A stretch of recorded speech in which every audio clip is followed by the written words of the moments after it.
Assalamualaikum warahmatullahi wabarakatuh. Let me introduce myself. My name is Angga Robin Salafi with NPM 234110112. I'm from class 23A, Manajemen Penjualan dan Kewirausahaan.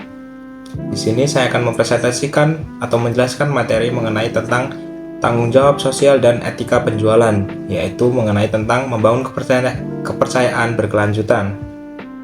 Mari lanjut ke dalam poin yang pertama, yaitu mengenai tentang tanggung jawab dan sosial penjualan etika. Membangun kepercayaan berkelanjutan, yaitu kenapa etika penjualan dan tanggung jawab sosial atau CSR menjadi landasan strategik untuk mempertahankan reputasi, loyalitas pelanggan, dan keberlanjutan bisnis. Mengapa etika bukan sekedar formalitas? Stakeholder. Keputusan bisnis kini dinilai oleh pelanggan, karyawan, regulator, dan komunitas, bukan hanya sekedar pemegang saham. Dampak sosial dan lingkungan. Setiap kebijakan berdampak nyata pada lingkungan dan ekonomi lokal. Resiko reputasi berujung pada resiko finansial. Definisi tanggung jawab sosial atau CSR. CSR adalah pengakuan bahwa setiap kebijakan perusahaan membawa konsekuensi sosial. Cakupannya meliputi perlindungan hak konsumen dan keselamatan produk, kesejahteraan karyawan, dan praktik ketenagakerjaan yang adil, tanggung jawab terhadap pemasok, kreditor, dan komunitas lokal. CSR efektif bila terintegrasi ke dalam strategi dan proses pengambilan keputusan. Etika penjualan, yaitu seperti iceberg atau puncak gunung es di dalam lautan. Penjualan dan iklan sering terlihat paling nyata, namun nilai kebijakan dan budaya internal lah yang menjadi akar. Ketidaksesuaian antara pesan eksternal dan praktik internal merusak kepercayaan. Poin pertama yaitu pesan dan realita. Transparansi konsistensi antara klaim pemasaran dan kualitas produk.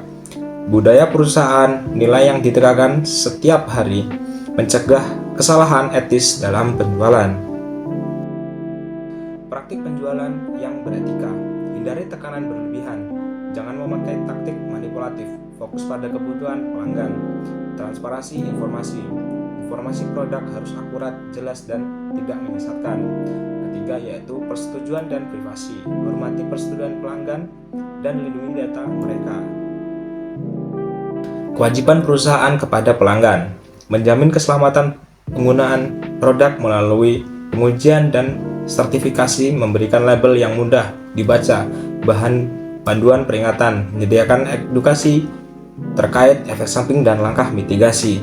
Standarisasi label dan info keselamatan mengurangi resiko hukum dan membangun kepercayaan bagi pelanggan. Lalu materi berikutnya yaitu mengukur keberhasilan dengan umpan balik atau respon. Poin 1 yaitu survei berkala. Gunakan survei singkat dan Net Promoter Score untuk memantau sentimen pelanggan. 2 yaitu tangani keluhan secara proaktif. Respon cepat dan perbaikan nyata memperkuat hubungan jangka panjang. Yang ketiga yaitu umpan balik sebagai data strategis.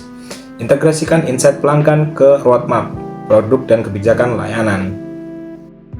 Studi kasus atau dampak nyata.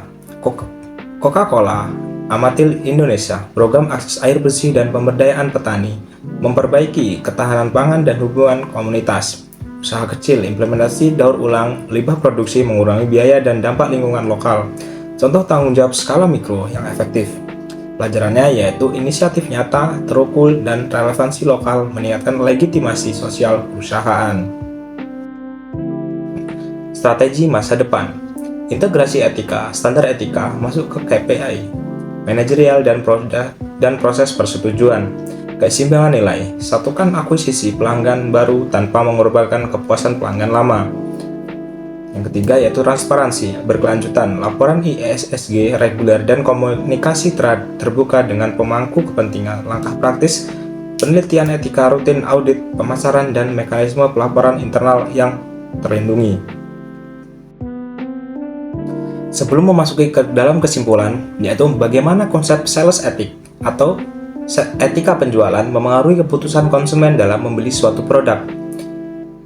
Sales ethic atau etika penjualan adalah seperangkat prinsip moral dan standar perilaku yang digunakan untuk tenaga penjual dan mempromosikan dan menjual produk kepada konsumen secara jujur, adil, dan serta bertanggung jawab.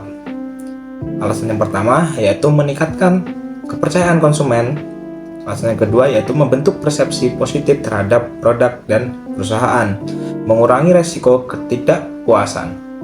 Lalu selanjutnya yaitu yang keempat, meningkatkan loyalitas pelanggan. Yang kelima, memengaruhi keputusan pembelian secara langsung.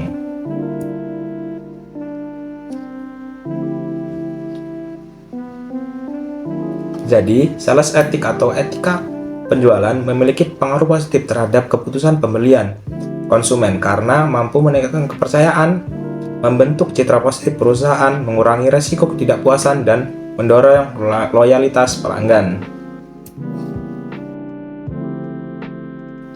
Lalu yang terakhir yaitu kesimpulan.